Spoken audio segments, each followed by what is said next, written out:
കുട്ടികൾ മാങ്ങകൾക്കും പേരയ്ക്കകൾക്കുമായി മരത്തിൽ കയറാറുണ്ട്.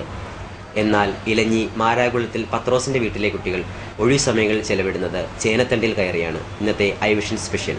ഒരു കൈകൊണ്ട് പിടിച്ചാൽ ഒടിഞ്ഞു പോകുന്ന ചേനത്തണ്ടാണ് സർവ്വസാധാരണയായി കണ്ടുവരുന്നത്. എന്നാൽ പറമ്പിൽ നട്ട ചേനയിൽ ഒരെണ്ണത്തിന്റെ വലിപ്പം കണ്ട് അന്തിച്ചു നിൽക്കുകയാണ് ഇലഞ്ഞി മാരാകുളത്തിൽ പത്രോസും മകൻ തങ്കച്ചനും പിന്നെ നാട്ടുകാരും. എന്നാൽ അൻസിലിനും അനൂപിനും ഇത് ഒരു നേരം പോക്കാണ്. സമയം കിട്ടുമ്പോഴെല്ലാം ഇവന്മാർ ഇതിന്റെ മുകളിലാണ്. പഴമക്കാർ ആനച്ചേന എന്ന് വിളിക്കുന്ന ചേനയ്ക്ക് 5 അടി ഉയരവും 27 ഇഞ്ച് ചോടുവണ്ണവുമുണ്ട്.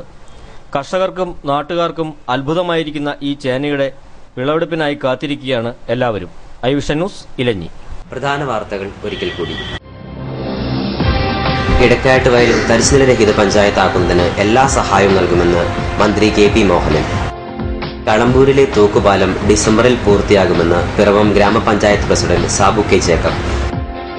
സാന്ത്വന സ്പർശവുമായി വെളിയനാട് സെന്റ് പോൾസ് ഹൈസ്കൂളിലെ വിദ്യാർത്ഥികളും രക്ഷിതാക്കളും അധ്യാപകരും. ഇതോടുകൂടി ഇന്നത്തെ ഐവിഷൻ വാർത്തകൾ സമാപിക്കുന്നു. നന്ദി, നമസ്കാരം.